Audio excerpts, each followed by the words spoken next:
Assalamualaikum warahmatullahi wabarakatuh. Beberapa hari lepas viral sebuah video di mana beberapa pelajar Muslim bergotong royong saling tolong-menolong membantu membersihkan sebuah rumah ibadah kaum lain, kaum bukan Islam yang terkesan dengan banjir. Daripada video itu, walaupun video itu tak silap saya lebih kurang 30 saat saja, timbul perbincangan yang hangat di kalangan umat Islam. Apakah boleh seorang Muslim menolong membersihkan rumah ibadah kaum lain? Jadi saya pun ingin membicarakan perkara ini, moga-moga dapat membantu perbincangan ataupun persoalan yang timbul. Tuan-tuan dan puan-puan, sebelum itu ingin saya tegaskan bahawa kita hidup di Malaysia ini dalam suasana masyarakat majmuk. Perkara seperti ini memang boleh menjadi sesuatu yang sensitif. Tetapi nak tak nak perlu juga diperjelaskan supaya kita umat Islam tahu di mana batas-batasnya kita dalam rangka berbuat baik kepada kaum bukan Islam.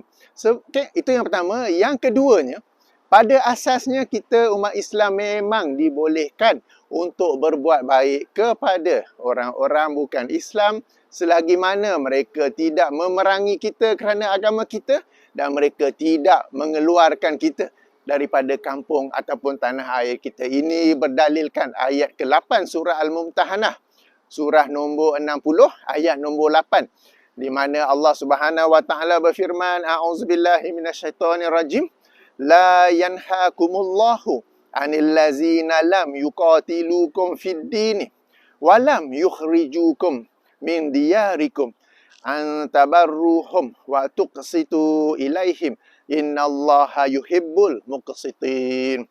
Allah tidak melarang kita orang Islam berbuat baik dan bersikap adil kepada mereka, yakni kepada orang-orang bukan Islam selagi mana mereka tidak memerangi kita kerana agama kita dan tidak mengeluarkan kita orang Islam daripada tanah air kita, daripada kampung halaman kita.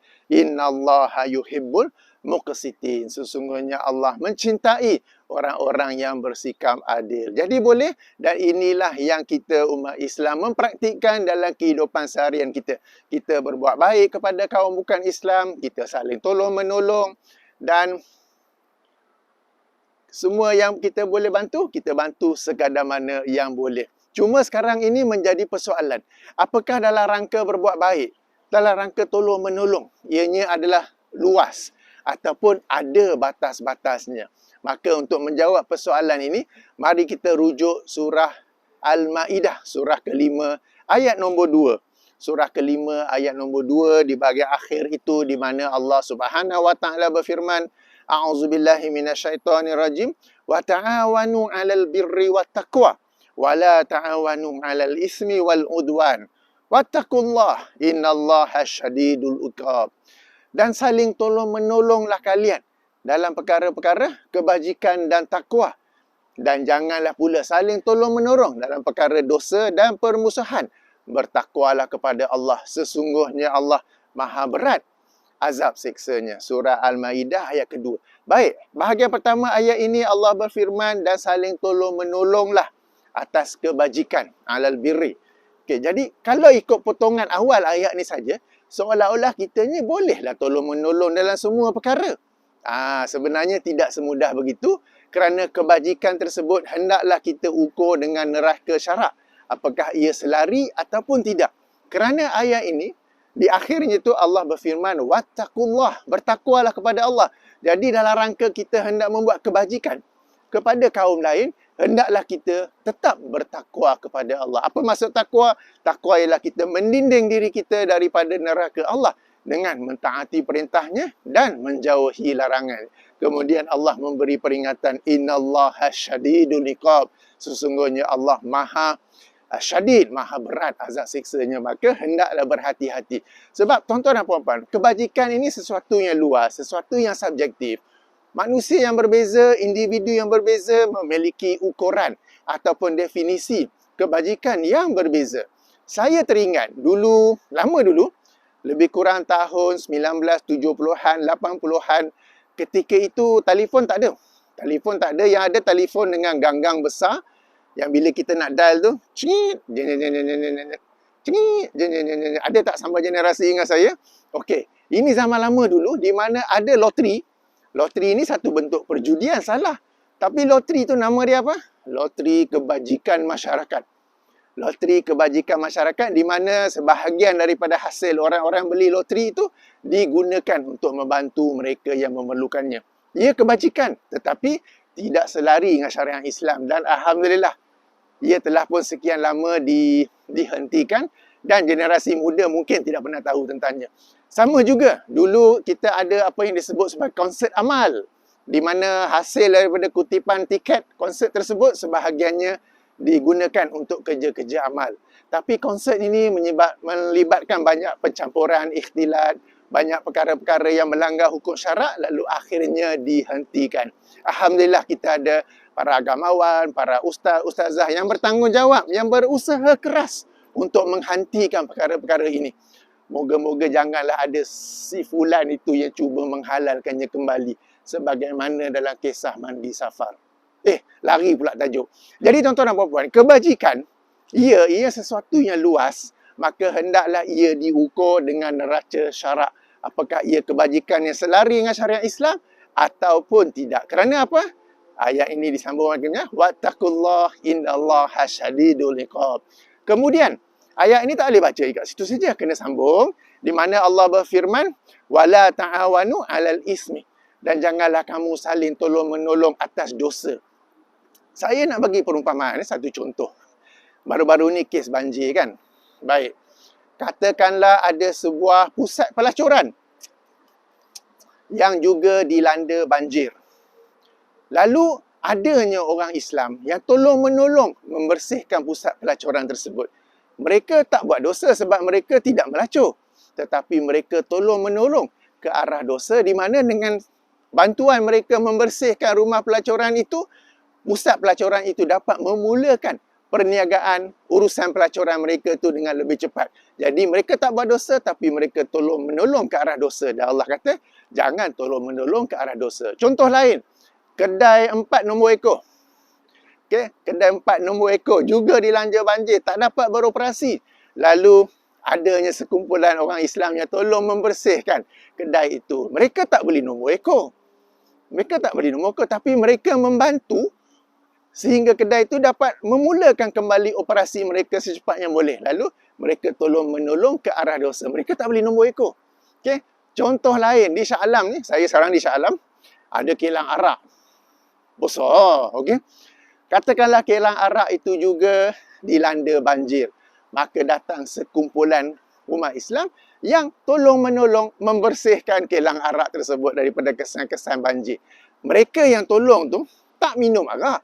Setitik pun tak minum. Tapi mereka tolong-menolong sehingga kilang arak itu dapat segera beroperasi dan segera membuat dan menjual arak. Jadi itu termasuk dalam tolong-menolong ke arah dosa yang dilarang oleh ayat kedua surah Al-Ma'idah ni. Tuan-tuan dan puan-puan, saya nak tanya satu soalan yang basic.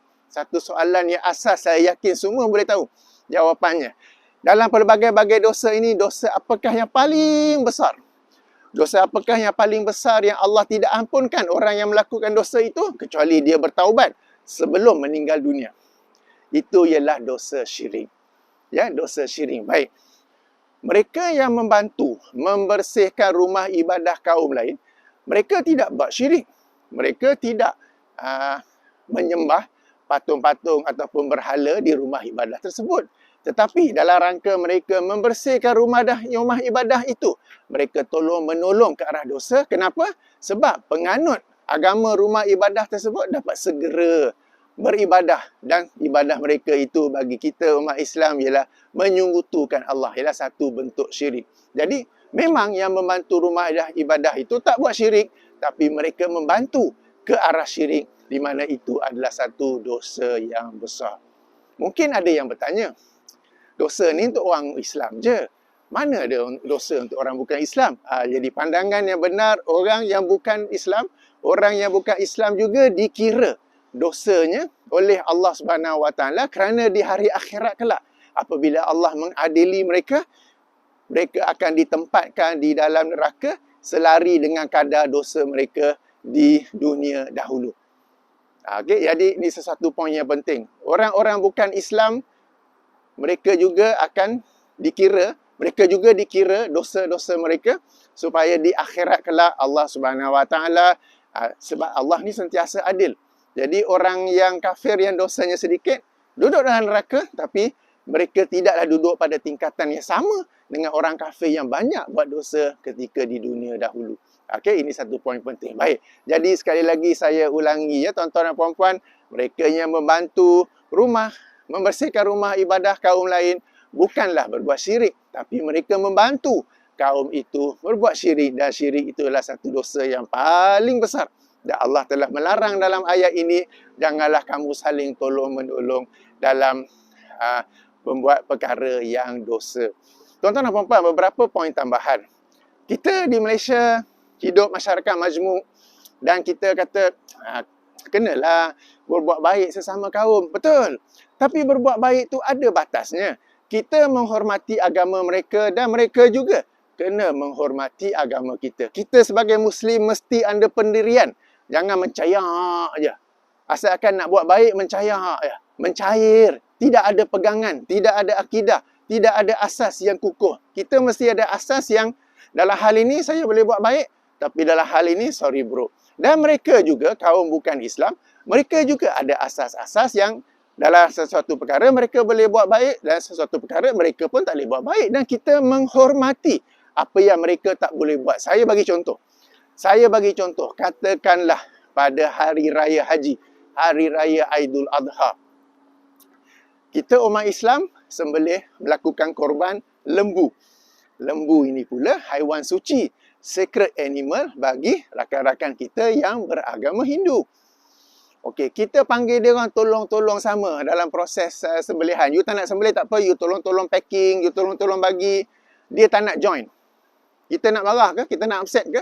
Ke kita hormat? In the very first place, pada awalnya kita sendiri tak ajak mereka sebab kita tahu bagi mereka lembu ini adalah haiwan yang suci yang mereka tidak boleh terlibat sama. Jadi kita pada awalnya tak jemput. Dan kalaulah ada orang yang tak tahu jemput juga dan mereka tak dapat nak datang bantu, kita faham, kita hormat sebab itu pegangan mereka. Jadi sama juga, kita umat Islam ada pegangan kita, ada batas-batas kita, dan mereka kaum bukan Islam mestilah menghormati pandangan pegangan kita itu.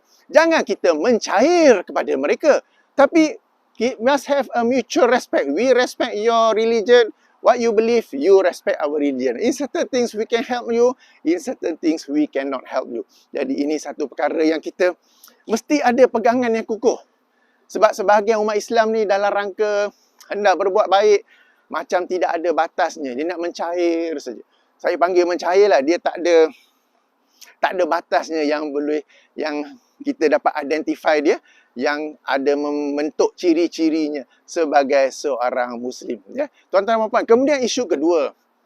Ada yang berkata kita nak bagi contoh yang baik sebagai seorang Muslim sebab melalui contoh yang baik tu secara tidak langsung kita juga berdakwah pada mereka. Pergi dah.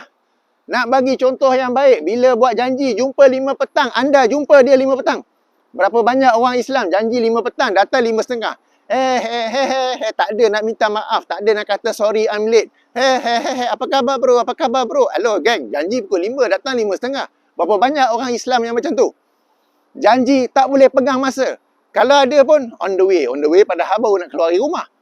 Kan? Jadi benda macam tu, itu contoh yang baik kepada kaum non-Muslim. Contoh lain, buat kerja, kemas. Buat kerja, profesional. Jangan selekeh je buat kerja. Nak contoh baik apa benda. Kemudian contoh lain. Apabila anda bekerja di pejabat, waktu solat zuhur anda adalah waktu lunch break antara 1 hingga 2. Bukan waktu lunch break anda pergi kafeteria sembang. Kemudian masuk pejabat. Pukul 3 keluar balik pergi semayang. Punya lama semayang. Ingat zikir panjang. Oh tak, lepas tu keluar isap ukur pula. 3:30 baru masuk. Kerja tak siap. Lepas tu claim overtime. Nak buat contoh yang baik kepada orang-orang bukan Islam, banyak ruang lain untuk kita buat contoh. Selain daripada membantu membersihkan rumah ibadah mereka. Banyak lagi contoh. Jadi tuan-tuan dan puan-puan, moga-moga penjelasan saya ini sedikit bersemangat. Okay? Dapat membantu kita dalam menetapkan di manakah batasnya dalam rangka kita berbuat baik kepada kaum bukan Islam. Kita memang nak berbuat baik tetapi ada batas-batasnya. Ada perkara yang kita boleh tolong, ada perkara yang kita tidak boleh tolong. Baik, sehingga sini sahaja dahulu. Moga-moga membantu menjawab persoalan ini ya. Subhanakallahumma wa bihamdika asyhadu an la ilaha illa anta astaghfiruka wa atubu ilaika. Assalamualaikum warahmatullahi wabarakatuh.